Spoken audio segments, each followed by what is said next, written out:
Space is quite vast. We're receiving a signal. On audio, Lieutenant. Oh my God, it's full of stars. Doc, you built a time machine out of a DeLorean? Prepare ship for military speed. Into the limitless boundaries of space. It's in the name of science. Absolutely marvelous. The latest result in machine intelligence. I'll be back. God creates dinosaurs. God destroys dinosaurs. God creates man. Man destroys God. Man creates dinosaurs. I am your father. The podcast from Planet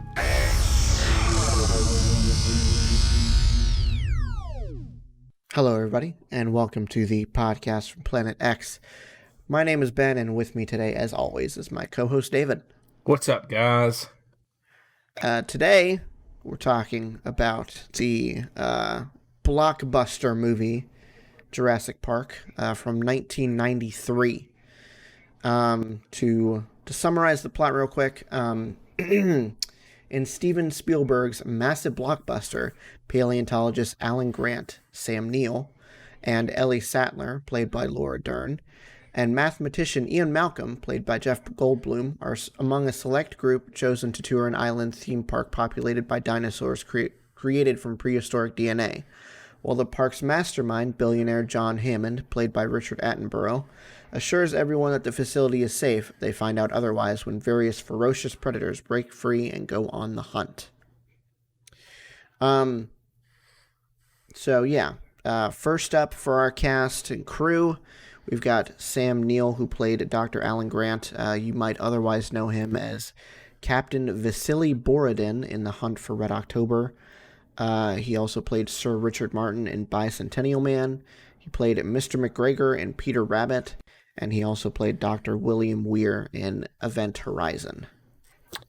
And then we've got the fabulous Laura Dern, who played our Dr. Ellie Sattler.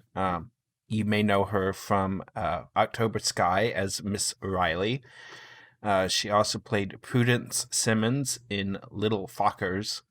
Lower Lanosky, I think. Lanosky, maybe. Who knows? In Downsizing. And Vice Admiral Haldo in Star Wars The Last Jedi. And then we've got the always fabulous Jeff Goldblum, who played Dr. Ian Malcolm.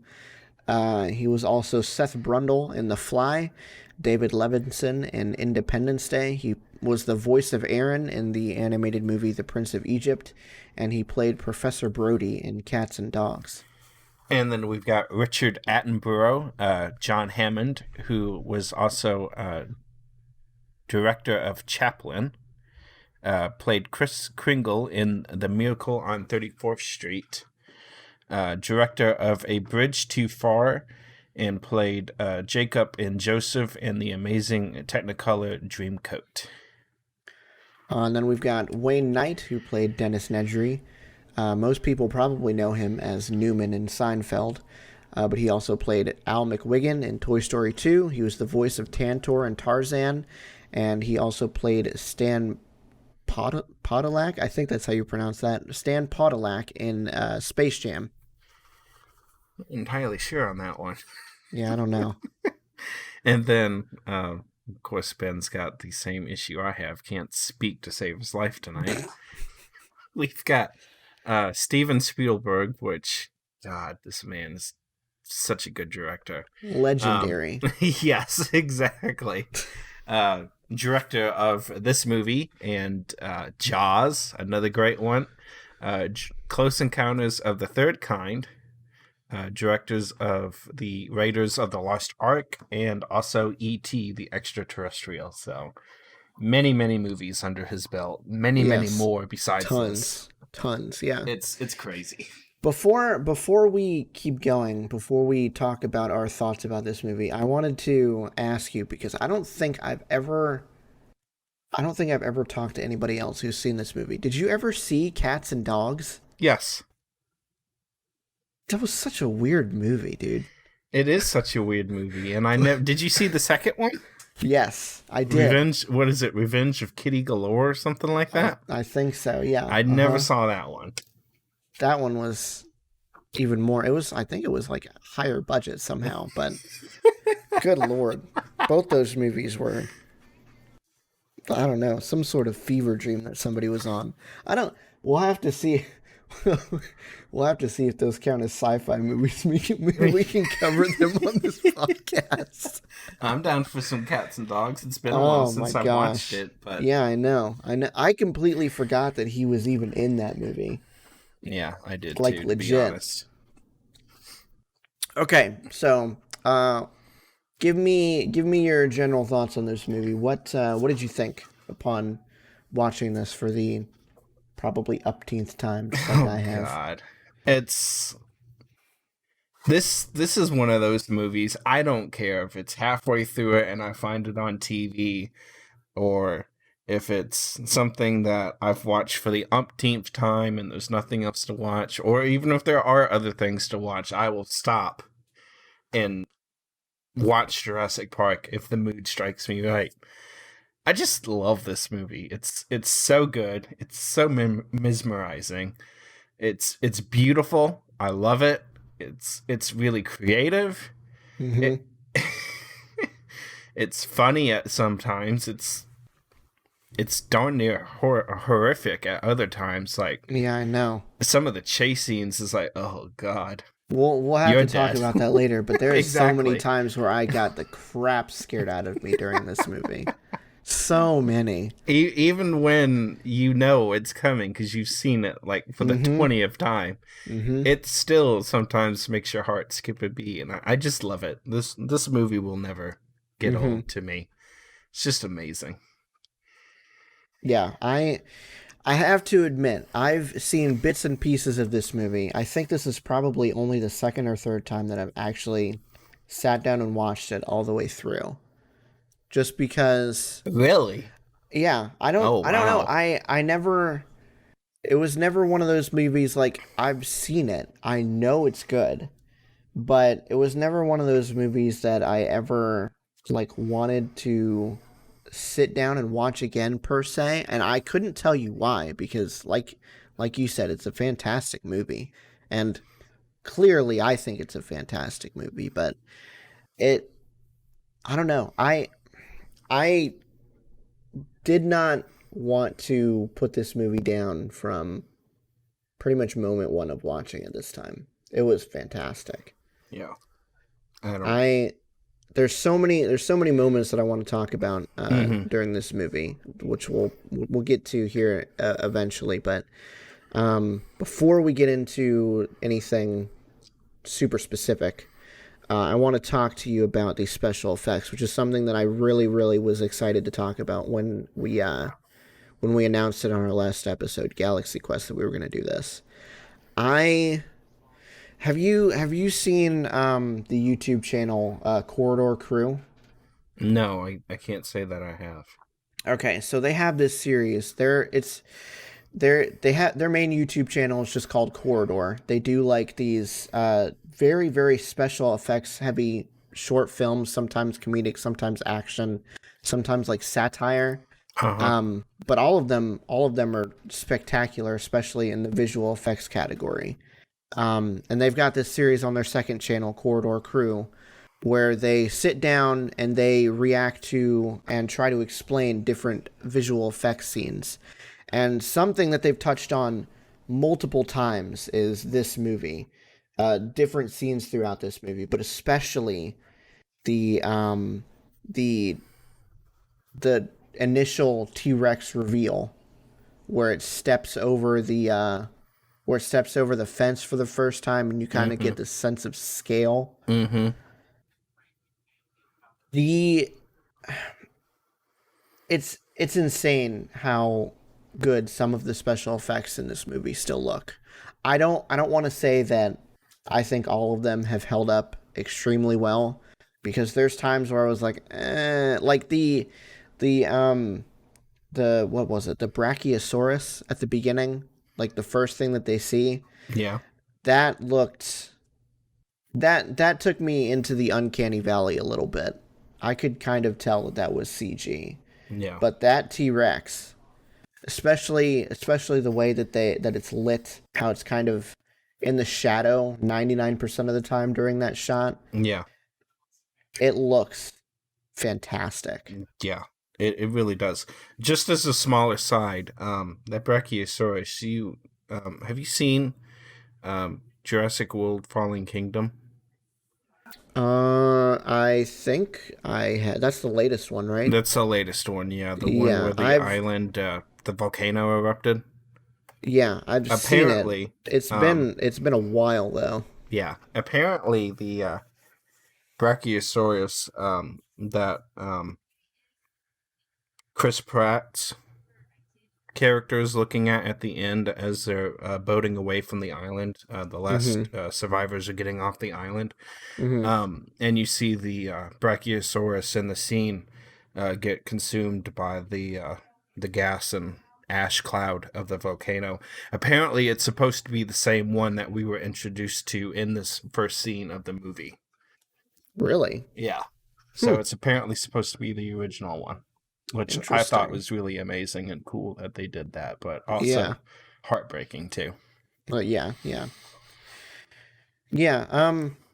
I think the effects are at its best, like in that T-Rex scene where it's like animatronics mixed with CGI in certain parts. Apparently there was only, like, in this movie there was only 4 minutes of actual CGI in the entire 2-hour movie. But this is 1993, so that's probably not a surprise to anybody. No, and it looks like it was a lot to chew as it was. Yeah. I was doing research on this part just to kind of give us a frame of reference for what we can do now compared to what they were doing then. The sequence where the T-Rex breaks through the log when it's chasing the Jeep right after Ellie and Muldoon, they find the Jeep down in the bottom or whatever, and they find Malcolm. Yep. That part is only 75 frames long, and it took 5 weeks for them to render cumulatively. I don't think it sat there and chewed for 5 weeks on the frame, on like frame by frame. I don't know. I don't know exactly what their setup was, but they said that scene per frame it was like 12 hours of render time. So I kind of did the calculations, and it added up to like 5 weeks, 2.5 days. Yeah. It's insane. Yeah, and to that think is crazy. And to think that we have movies that are almost entirely CG now, like Jurassic World, is insane. Yeah. They could not do that back then. No, absolutely not. Powerhouse that it takes to do that stuff now. It was just unimaginable then, so. Yeah, I know. But it is crazy that just 2 years later we got the first full CG movie in Toy Story. Yeah. Which, I mean, nowadays is not anything spectacular. It looks about on the level of like an amateur YouTube animation, I would say. But for the time, it was still extremely impressive that they were able to do that. Yeah, that's one of those movies that someone I would read every once in a while posted on Facebook or other social media, talking about how extraordinary it is, but the fact that it just does not hold up. I was thinking to myself, what are you guys talking about? This movie is beautiful. I've seen it in recent things versus other movies that I've seen in recent things, and watching it in 1080p on an actual decent quality television versus, childhood reminiscence of old CRTs. Okay, yeah, it is showing its age. Yeah, 100%. You can even looking from like Toy Story 2 was what, 1997 or 98 or something like that? I thought it was 99, but I could be wrong. Well, it wasn't too much farther after after the first Toy Story. Even No. looking between Toy Story 2 and Toy Story 3, there's a gigantic leap in technology. And granted, that's also like, what, 10 years? It was like 10 years or something, yeah. Yeah, 10 years between. But it just goes to show you how far technology can get in 10 years. Mm-hmm. Yep, it's crazy. And then even from Toy Story 3 to Toy Story 4 is insane. 4 is absolutely gorgeous. And it is ridiculously gorgeous. Yes. I was watching a video on 4, and to get certain certain shots to look the way that they look, they actually simulated lenses in the software that they're using, like actual camera lenses, to get the look that they wanted. Wow, that's amazing. It's insane. But so back to Jurassic Park. What special effects scene do you think holds up the best for you?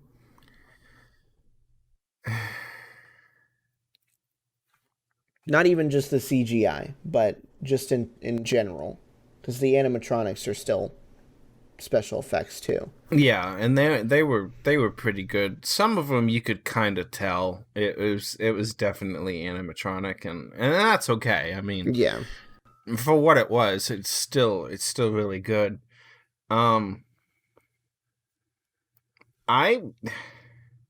don't really know how much of this would actually be a special effect, but just that first opening wide panning shot of the prairie that they're on, or valley, whatever you want to call it, for lack of a better word.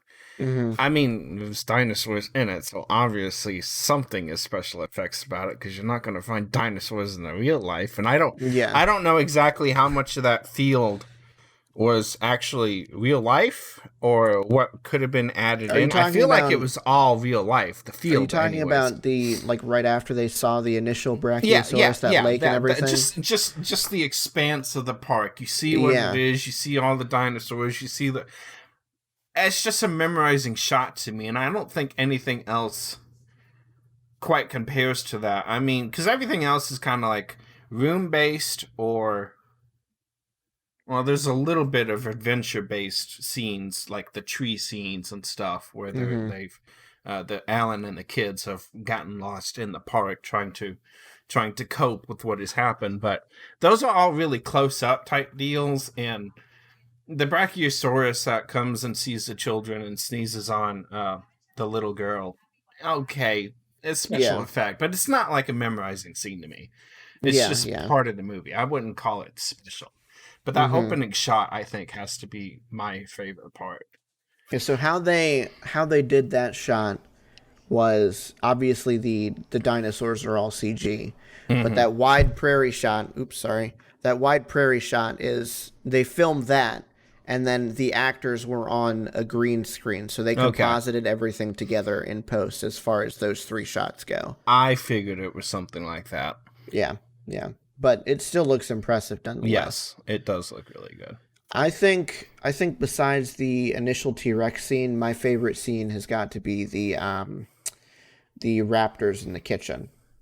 The combination of animatronics and the CG in there, I think, works really well too. It does work really, really well, and that would be if I had to print it wide open shot versus a close up shot or in a room like what you pick there, I would have to pick that scene out of all the other ones. The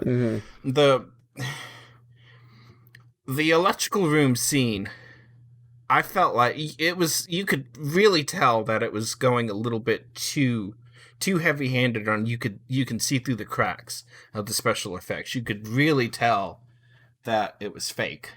Yeah. A little bit too much, in my opinion, for my liking. I mean, it's still good, but and in the kitchen, I honestly couldn't tell. You could think that those were real easily. Yeah. In the electrical room, I don't think it holds as well together. Yeah, the electrical room did not, as far as the special effects go, it doesn't really. I remember what you're talking about. Yeah, it's not.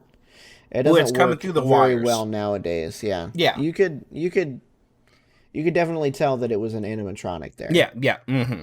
Just like you can with the Brachiosaurus when they're up in the tree. Yes, yes. Yeah. That's where I think, I mean, even though this is a big budget movie directed by Steven Spielberg, that's where I think they probably could have improved things a little bit more. Maybe could have maybe done a little bit better with the looks. Lifelike. Yeah. Yeah. Yeah. The looks, the textures, I don't know, maybe a little bit of moisture on the skin, or maybe a different covering, whatever type of covering they used, whether it be, you know, some kind of canvas type deal or leather or whatever it is that they used. Something could have been improved upon. Maybe the coloring of the fabric or the way whatever paint was used was applied. Something could have been done to make it a little bit better, I think. Yeah, I think for me it's probably the moisture on the skin. I mean, I get they're supposed to be reptiles, but it still feels like the skin is almost too dry. Yes. Like it should have some moisture to it. Yeah. So, or even sweat or something. I mean, it's a freaking tropical island, humid and hot. Something. I don't know if animals sweat, but even condensation, something, moisture, something, anything, whatever. I digress. Yeah. So, yeah, I think as a whole, the special effects still hold up relatively well. Is there some scenes where you can kind of see through the cracks like we can in the electrical room? Definitely. But as a whole, the special effects, especially for the time, still hold up. It's not even like a Toy Story thing where looking back it's spectacular. Even in the present day, the movie still looks really, really good as far as the special effects go. Yeah. Speaking of Toy Story, we've mentioned it so many times. I actually really like the cameo spot they did in Toy Story 2 with Rex in the Barbie toy car or whatever car that Barbie was driving. You remember that scene? I mean, they did it exactly. He's like, yes, something about dinosaur overboard, and he zooms in on the mirror that he's looking into. Mm-hmm. Yeah. I love that. Hilarious. And it's even more funny because Dennis Nedry or Wayne Knight is in that movie. Who did he play for that? Al. Oh yeah. Duh. Oh wow. You know, a lot of times I don't recognize voice actors in movies. Like I'm so used to voice actors being voice actors, I forget that there are a lot of actual and don't take that the wrong way, because voice actors are very, very talented at what they do. Mm-hmm. But let's say movie actors, let's put it that way, or sometimes voicing over characters like that, and I sometimes miss who they are. Oh yeah, like the voice 100%. just doesn't catch. It doesn't ring a bell until somebody points it out. But oh yeah, I totally see that now. Until I was putting the doc together, I did not know that he played Al in that, or that he played Tantor in Tarzan, which is probably my favorite Disney movie of all time. Yeah, one of these days did not put that together. Okay.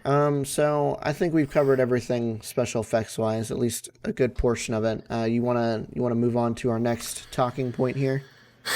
Okay. So I would say the biggest lead into the entire movie itself, the whole reason the movie exists, is the idea that the scientists were so preoccupied with whether or not they didn't stop to think if they should. And that was something that Jeff Goldblum's character, Ian Malcolm, had specifically said in like the first 10 minutes of the movie, along with the famous quote, "Life will find a way." Mm-hmm. It was one of those things that they were just so engrossed with. Oh my God! Look at this! Look what we can do! nobody once, and he hit the nail on the head. Nobody once thought, should we be doing this? What's the ramification for doing this if something was to go wrong? And they thought they were oh so clever in coming up with ways to mitigate anything that could go wrong, like the lysine contingency and the all same-sex breeding methodology that they had going on there, where there wouldn't be any breeding because they genetically engineered them to all be females. They thought they had a handle on it, but they just didn't. And it just deals with a lot of humans exerting control over long dead creatures, believing that we have the upper hand just because we have the technology. And I think Jurassic Park, even though it was science fiction and is science fiction for now, because as far as I know, you can't do this. Yeah. This should be a pretty good precursor for anybody thinking, oh, I can do this. I found a way. This should be the precursor to say, no, don't you dare. Yeah. Just don't. This is, I feel like this will be a perfect example of what would happen. Just don't, please. Yeah. Especially if you think you can do it in 2020. And that leads really well into later on in the movie, where when Alan and the kids are still kind of out in the wilderness, John is like in the visitor center eating ice cream, and Ellie she sits down with him. Yeah. And they start talking about how he came up with the idea for the park, and his first attraction was this flea circus that was entirely automated. So he goes on to say the reason that he put Jurassic Park together was because he wanted to put something together that people could touch and feel, something that was real, yes, as opposed to something that was entirely illusion based, yes, like his flea circus. Yes. So she's like, okay, sure, but the illusion in this case is not that these dinosaurs, these creatures aren't real. The illusion is that you think you have control over everything. Yes. And clearly, especially at this point in the movie, he does not. No. So you never had the control. Yeah. And I love the fact that this scene ends. She takes a bite of the ice cream and she's like, "Oh, that's delicious." And he, for the last time in the movie, he utters the thing that he's said the entire movie since we've seen him. Yes. Spared no expense. Spared no expense. And he says it so like with such melancholy. You can tell he's like, yeah, I definitely screwed up. I should not have done this. Spared no expense, but that means two things, or it could mean two things. Either he realizes that he spared no expense and he's absolutely flat broke, or what's probably more realistic, and I'm not saying he realized it, but something that you could defer out of it would be, if I spared no expense and failed so miserably, there's just no way to make this work. Yeah. And I'm not saying that's what he got out of it, but that's something that you could draw from it. I think at that point he was starting to realize that it shouldn't have been something that he did. Yeah. So yeah, I put that scene in my notes as like, especially that part at the end, because I was like, man, that really hits the nail on the head with his character. Like, yes, I could, but I shouldn't have. We definitely shouldn't have done this. So, yeah, I don't know. I don't think that there's a way that Jurassic Park could ever ethically exist. Unethically, certainly. Maybe if he paid Dennis Nedry a little bit more money, he wouldn't have been. We wouldn't have been apt to commit industrial sabotage and shut down the entire park so he could get some embryos out of the park. But Yeah.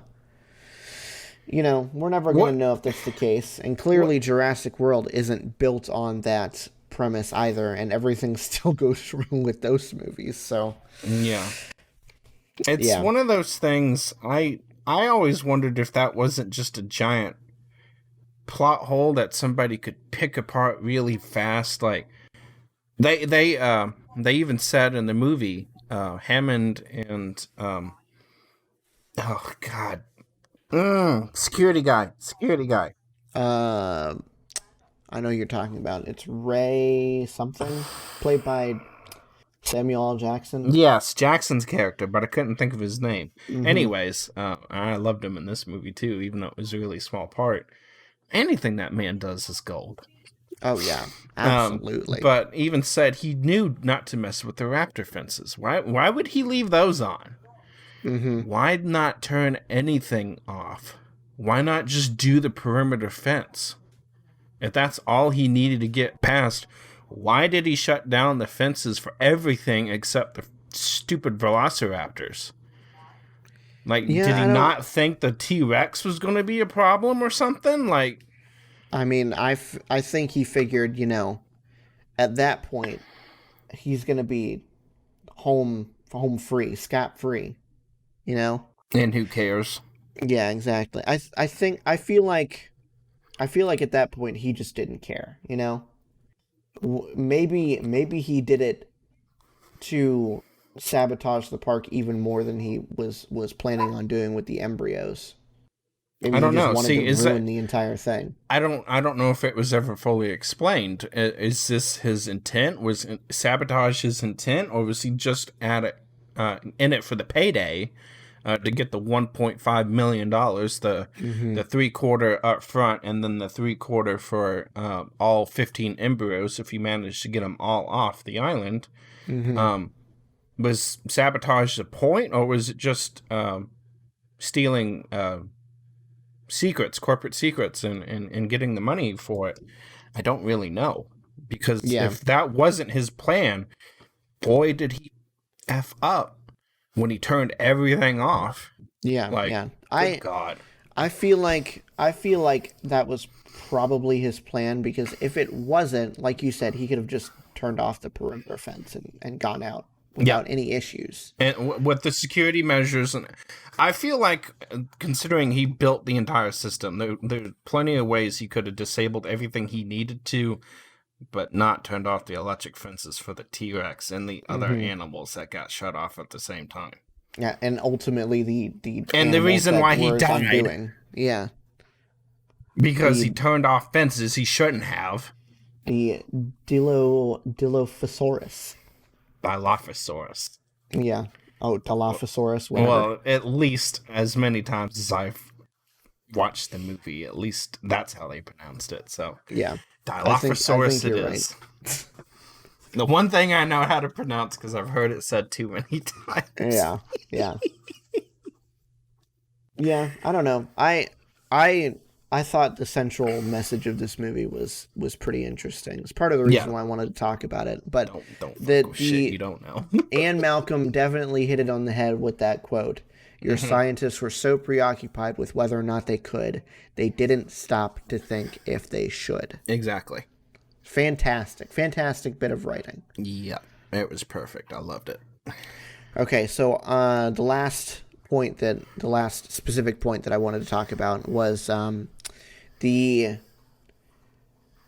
scenes in the movie which could be billed as horror scenes, or like a thriller scene, I guess. What scenes were the most terrifying for you, or are the most terrifying for you? Straight off the bat, the T-Rex swallowing Donald. Yeah. the lawyer in this case. The blood-sucking lawyer that turned out to be the only thing on Hammond's side because everybody else was too enthralled with the place to actually not think, oh, wait, maybe this shouldn't have been done. Because even they were thinking right off the bat, oh, God, what has gone on here?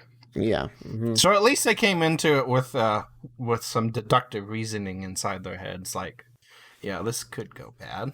At least Yeah. he just saw cha-ching.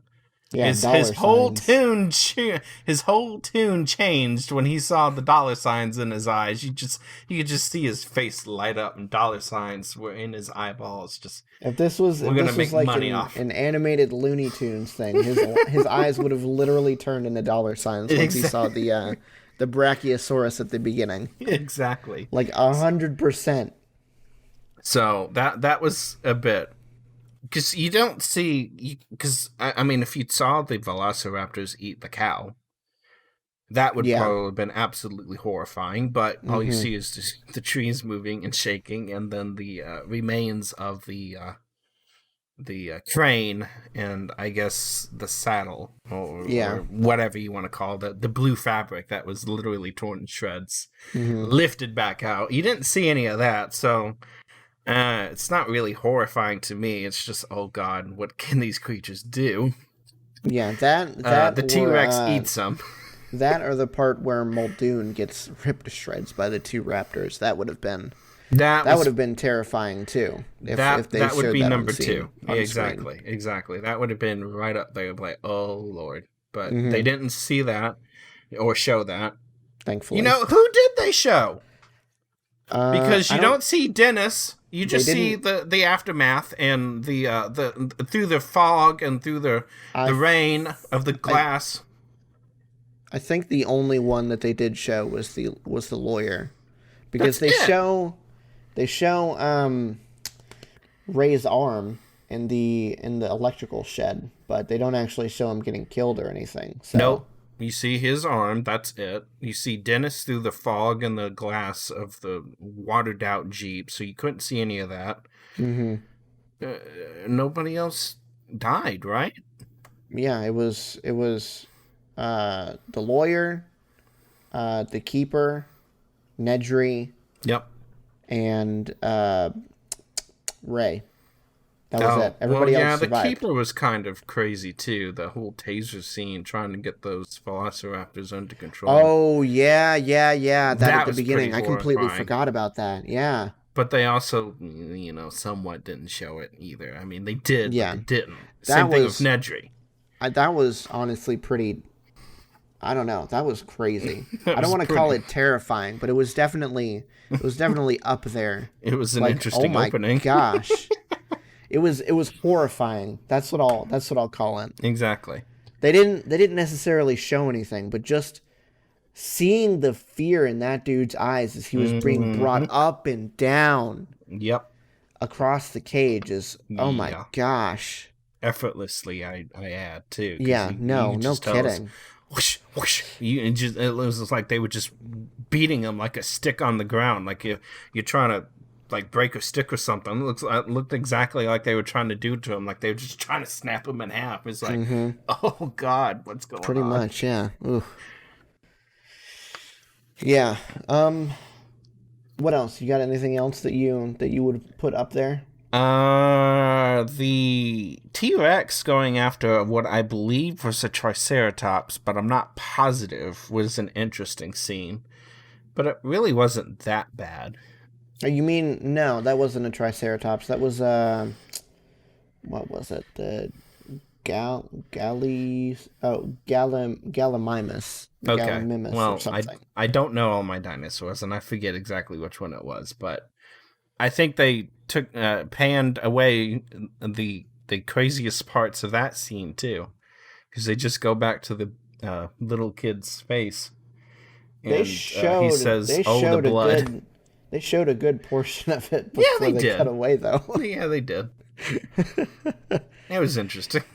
Yeah. No. I would say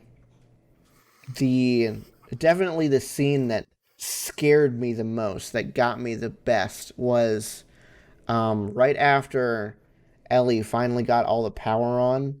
That scene with the raptor, even though looking back on it, the effects weren't exactly convincing.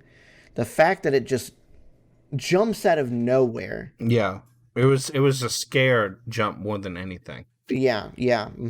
But even the fact that it claws its way out of the electrical wires, it comes after her, chasing her up the stairs and stuff. That was terrifying. You know what my biggest part, I think my biggest complaint of that scene is, it's not that you can clearly tell that the raptor was an animatronic. I think my biggest complaint with that scene is her fake ass limp with what looked like a telephone wrapped around her ankle as she's stumbling down the corridor trying to get away from that thing. Oh yeah, I think that was her radio, I want to say. Could have been a radio. Either that or the headset something. For the radio. It was something. Yeah. But that whole thing just seemed too... It was very unconvincing. I didn't like it at all. I don't understand, where did she get the limp from? Did it, scratch her? I don't know. Or... I don't know why she was, quote, limping, and it was... No, I didn't... Yeah. I don't it added tension, but, looking back on it, it definitely seems like it was fake tension at that point. It was definitely forced, too. It was too much. But that and the kitchen scene with the raptors, I think, are probably the two biggest ones. I really like that illusion effect that they had with the I don't know what you would call it, but that sliding door that she was trying to bring down. Oh yeah, the mirror or whatever. And her reflection in the stainless across from her. It looked so perfect. It fools me every time. I keep looking for something that I can say, oh, no, you can see that this is a reflection and this is fake or whatever. It gets me every time. I cannot see it. Yeah, until they pan and show exactly what happened and how she tricked it or whatever. How she accidentally tricked it. Well, yeah, exactly. Because it looked like she was looking straight at it, like she could see it. And maybe, I don't see how she could, considering it looked like she was 2 feet over at a 45-degree angle from the panel that the raptor smashes its head into. But yeah. It looked like she was looking straight at this thing coming at her, and you could see the terror and fear in her eyes and her screams. I don't see how it's a reflection. Every time I look for it, and it's I don't see it. Yeah, their compositing the compositing work was definitely really good in this movie. But I'm with you. It doesn't, as far as the continuity goes, it doesn't really make sense. But it's still, that whole scene is definitely, it's extremely tension filled. Yeah. Especially when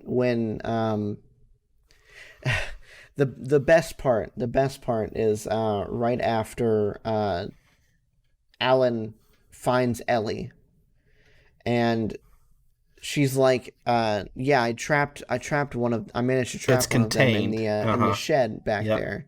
Are you sure it's contained? Yeah, unless they figure out how to open doors.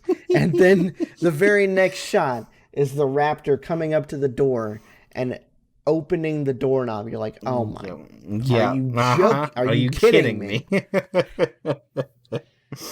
And then it calls for the other raptor, and you're like, oh my God, what is happening here? Why? What is, no, why? How are these kids going to get out of this alive? Yeah, well, geez. Well, I guess if you're lucky enough to have a freezer standing by, at least you can trap one of them. I thought he was a goner, too, when he slipped. Oh, yeah, no kidding. The ice on the floor. He got very lucky that dinosaur slipped, too. Yeah, really, exactly. 100%. A little bit farther, too. Yeah. Well, I mean, it is probably a good 5 to 10 pounds heavier than he is, so it makes sense. I doubt it's even that close. I feel like that's... I wonder if you could Google research how much a velociraptor is supposed to weigh. I feel like it's easily a 300-pound animal. I Yeah, could be way wrong, but they're easily like 5-6 feet tall. something like that. Pretty good sized body. They're probably a lot heavier than 300 pounds though. I'm A thinking lot, like 5 a lot or of 6. muscle. Muscle weighs a lot. Yeah, I'm thinking like 500 or 600 pounds. I don't know. At least. But yeah, no. That they should not have gotten out of that scene alive, like 100%. No. But No. they did, so they're still alive. I was kind of surprised the second one just kind of looked at him and let him leave. Like, it didn't go after him or something. I was a little surprised at that. Yeah. I was like, what? After all that, you're just going to let your lunch leave?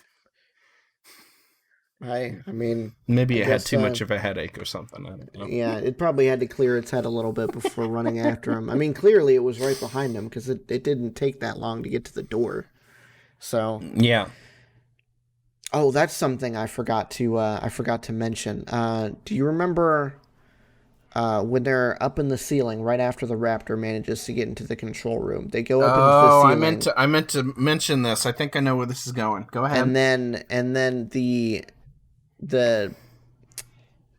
freaking the raptor pops up and then Alan kicks it and it drops down and then the girl drops down with it. Or drops down after it. Yeah. That scene was performed by a stunt double. Uh-huh. And they actually used CGI to replace the face on the stunt double for the actor. That is not where that went. That is not where I thought that was going to go. So I've got something else for you on that one. Okay, what do you got? Did you notice that the grates? I don't see it in the grates at all. Mm-hmm. But the shadows that the grates are casting on the Velociraptor's head, it's ATCG. Oh yeah. I saw that. That. And I looked for it in the grates, and I'm like, I swear these are just round holes. I don't know where these letters are coming from, but I thought that was really cool. I don't think that was from the gate. I think that was from a projection of something in the control room or something. Maybe that's what it was. I just thought it was from like somehow like just a light source above the grates shining down. I mean, it could have been a projection, you could be right? Yeah. It was something. Something was casting a shadow on it, and it had ATCG in it, and I thought that was just so cool. I was like, I wonder how many people are going to catch that. That was a nice touch. Yes, that was a very nice touch. I loved it. Now I want to know if it was a projection or if it was actually from those grates, because I swear those grates just look like regular circular holes. There's nothing special about them. Yeah, I'm pretty sure it's a projection because I didn't. I think it was wrapping around the dinosaur too. So I don't know. Yeah, you know what? I'll have to go back and see. That would make sense. That would, because I think you're right. I think it did wrap around the back of its head, and it wouldn't do that if it was coming from vertically from above it. It'd have to be coming from what would be the camera's behind the camera lens, the background behind it. So it could have been a projection. Either way, it was really cool. Whatever it was. Yeah, exactly. Yeah. And then so the last scene that I found that I thought was not necessarily terrifying, but just very unnerving was the opening T-Rex scene where it's going after the kids. That was the whole plexiglass cracking under the weight and everything, and you'd think they were gone there too. Oh yeah, I could tell that was an animatronic there, but it did not make a difference in that scene. Nope. Like, not at all. Nope. I was still like, nope, that's a T-Rex going after those kids. Those kids are going to die. Yep. Those kids should have died. They're not getting out of this one alive. Those kids should have died a lot. Let's see. They get smashed in the Jeep. Little boy gets caught in the tree. He gets shocked by the fence later in the movie. Mm-hmm. They both get chased in the kitchen. He does die, but he comes back. She almost falls out of the... Was it her or was it Ellie that almost fell out of the grates? Pretty sure it was her, wasn't it? Yeah, no, it was her that It almost was fell her. out the Yeah. grate. Okay. So Yep. she almost falls out the grate there. They should have died when the Velociraptors had them corner in the main exhibit hall Oh, until yeah. the T-Rex came and saved them, of all things. Mm-hmm. They should have died like 7 times. Oh, no kidding. It's... Do the kids ever come back in the other movies? I don't think so. Because That's crazy. the second one is totally focused on the second island. So this was Isla Nublar. Isla Nublar. Well, Mhm. Isla Nublar, whatever you want to pronounce it. It probably is Isla. So it'd be Isla Sorna. It's the second island where apparently the actual breeding was. It was explained that it was actually on that island that's where they were bred and raised, and then they were transported to Nublar.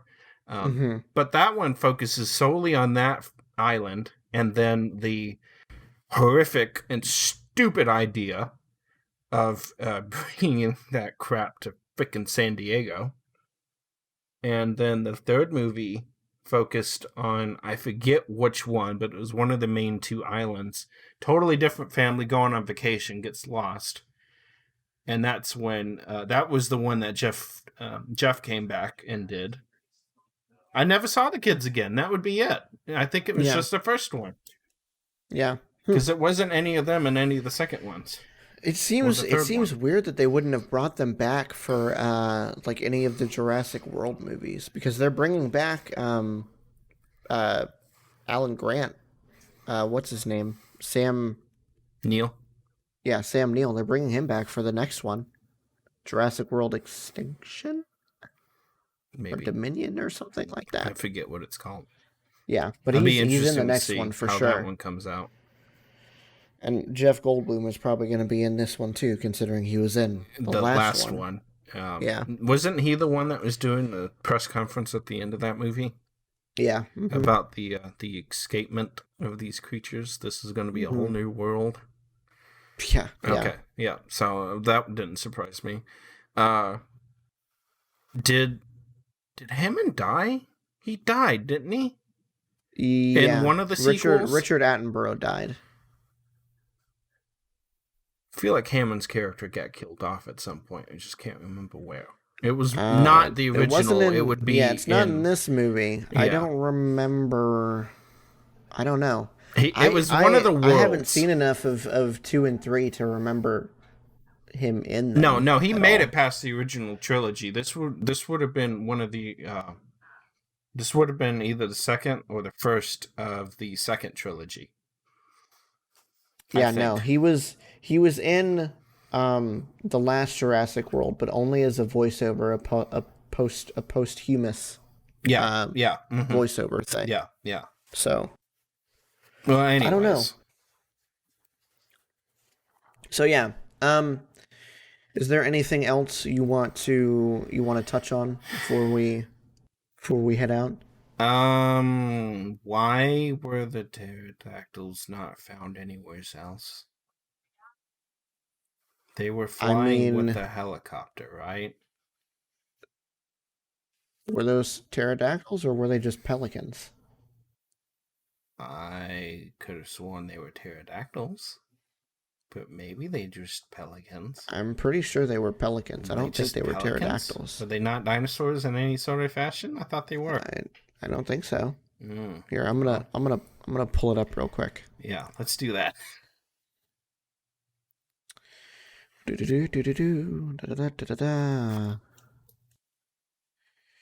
Where are you at, Jurassic Park?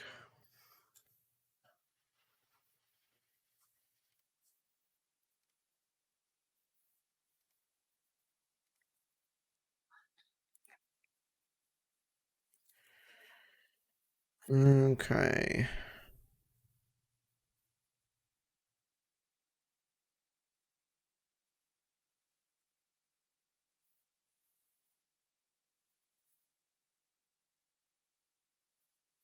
Nope, they're like definitely pelicans. They're pelicans.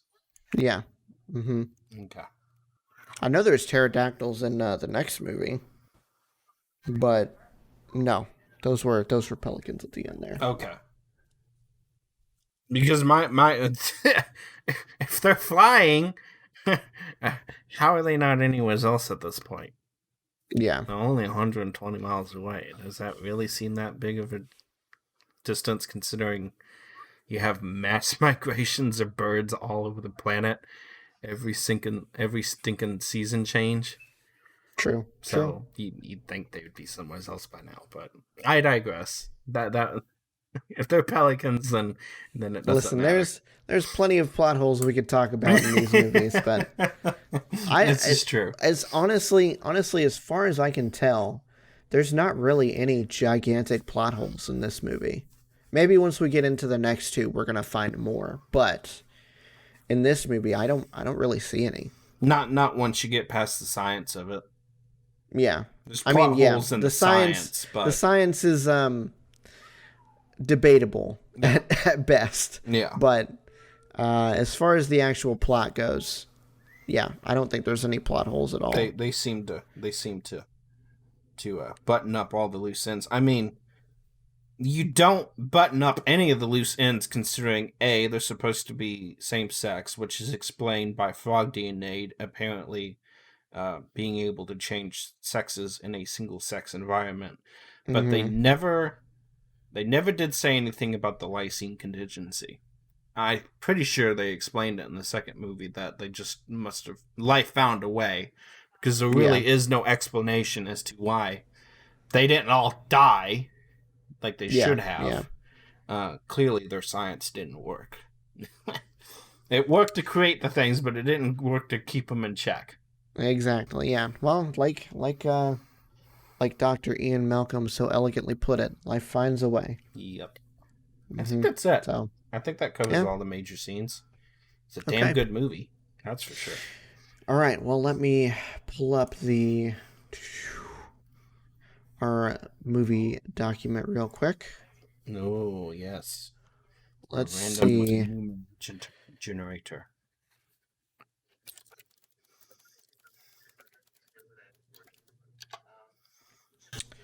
All right. So we're still at 68. And we're going to go with number 30, which is Close Encounters of the Third Kind, another Steven Spielberg movie. Wow. Okay. You know, I've never seen this movie. I'm going to be honest, I tried to watch it like when I was a teenager, and I don't think I could really get into it, but maybe this time I'll make it through. We'll have to see. It's supposed to be a really good movie. Interesting story, which we may talk about again during the actual episode, or maybe we'll touch on it again. This movie, Close Encounters of the Third Kind, and Star Wars were being made at the same time, and I think George Lucas and Steven Spielberg actually agreed to give each other 1% of the revenue each. Like, George Lucas got 1% of Close Encounters of the Third Kind revenue, and Steven Spielberg got 1% of Star Wars revenue, like in perpetuity. Just because they wanted to see, or they wanted each other's movies to do well, and they wanted to make sure that they both were set for life, I guess. Clearly, Steven Spielberg obviously is, even with 1% of Star Wars money. Yeah, I was going to Like, say, good God. I feel like Spielberg got the better deal out of that one. Yeah. Well, I mean, as far as that one deal. Let's be real. 1% of Star Wars, 99% of Star Wars. You're going to be winning either way. You really are. You're not wrong. Lucas I'll may have gotten I'll have to check the numbers on it just to see if I'm actually right and get the backstory on it. Yeah. Because it is an interesting story, but yeah. So that's what we're doing. Close Encounters of the Third Kind, next episode of Podcast from Planet X. We should probably watch that when I'm down there. Oh yeah, we could. We could definitely do that. That would keep us in check on that one. Mm-hmm. Because I've never seen it, so that'll be fun. If we don't, hopefully we both like it. Yeah. We shall see. All right, well, that is going to be the end of this episode, guys. Thank you so much for watching. Please be sure to leave a rating on whatever podcasting platform you happen to be listening on. It does help us out a lot. And yeah, we will see you guys next episode. Bye-bye. Bye, guys.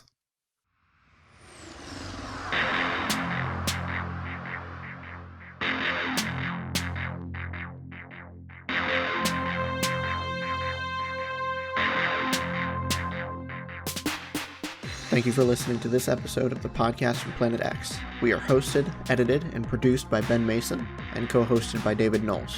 Our theme song is produced by the Tormented Teamster. You can follow Ben on Twitter at BenPlaysVidyass, that's Ben Plays VIDYAS, and you can follow David on Twitter at Car6x16. If you want to keep the conversation going, you can contact the show on Twitter at PlanetXPod or by email at podcastfromplanetx@gmail.com. That's all for this episode. We'll see you next time.